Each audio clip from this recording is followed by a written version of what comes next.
Garabandal está prestes a se confirmar? O Papa irá à Rússia. Violentos confrontos eclodirão por toda a Europa e todas as coisas no mundo começarão a piorar.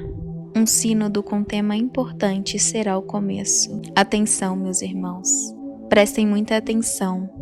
Neste terrível momento em que vivemos uma guerra, com consequências imprevisíveis para todo mundo, é inevitável lembrar das aparições de Nossa Senhora em Garabandal, Espanha, aparições pelas quais temos especial interesse, por seus muitos indícios e evidências de autenticidade e por uma série de outras razões. Em Garabandal, no dia 4 de maio de 1962, as videntes Mariloli e Conchita Gonzalez, em êxtase, receberam proféticas revelações sobre a tribulação que viria futuramente e que seriam relativamente breves, mas muito difíceis, o que seria o tempo do pré-aviso. A Mãe de Deus avisou que o Papa visitaria a Rússia em uma viagem impensável no clima político daquela época, mas que agora o Papa Francisco fará em breve, e que logo depois disso, violentos confrontos eclodiriam por toda a Europa. Profetizou ainda que um sínodo com um tema importante seria o começo deste pré-aviso. Veja bem, essas coisas que hoje vemos prestes a acontecer diante dos nossos olhos foram revelados pela Madre Nieves Garcia, uma amiga íntima e confidente de Conchita, em maio de 2014 em Madrid. Nossa Senhora avisou ainda que esse tempo do pré-aviso, no qual todas as coisas no mundo começarão a piorar, antecederia um outro período com situações ainda mais graves e perseguições à Santa Igreja, justamente depois que o Papa visitasse a Rússia, assim que o Sumo Pontífice desejar voltar para o Vaticano. Sucessivas e violentas perseguições começarão a surgir na Europa.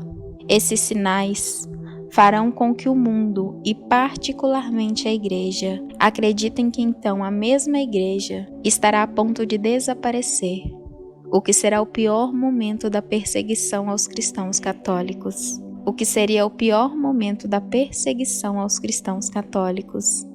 E então entraremos assim neste segundo e último período do pré-aviso, que será relativamente curto, mas muito difícil para o mundo e para a Santa Igreja. Agora prestem atenção, meus irmãos. O Papa Francisco fará uma viagem para a Mongólia entre os dias 31 de agosto e 4 de setembro de 2023, e o avião do Pontífice fará uma parada em Moscou, na Rússia, para reabastecer no caminho para a Mongólia ou no caminho de volta.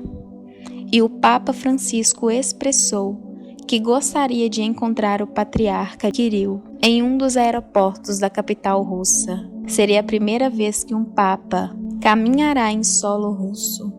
A ideia de uma visita do Papa Francisco a Moscou foi de certa forma concretizada por meio da missão do seu enviado de paz, o cardeal Mateo Maria Zuppi, que se reuniu com o patriarca. Uma fonte do Vaticano também disse que uma reunião entre o Papa Francisco e o patriarca Kirill poderia ser possível, fora do contexto do conflito ucraniano, para que eles pudessem se concentrar inteiramente em questões de diálogo ecumênico. Isso significa, meus queridos irmãos, que esta profecia de Garabandal está no ponto de se cumprir, mas que para nós também significa dizer que a grande tribulação e o futuro aviso e os acontecimentos futuros profetizados em Garabandal irão se cumprir brevemente. Tempos difíceis, meus queridos irmãos, nos esperam. No entanto, não devemos ter medo, pois tanto o aviso como o milagre, eles serão demonstrações de misericórdia e de amor de um Deus que nos ama e que quer o nosso bem e a nossa conversão de vida.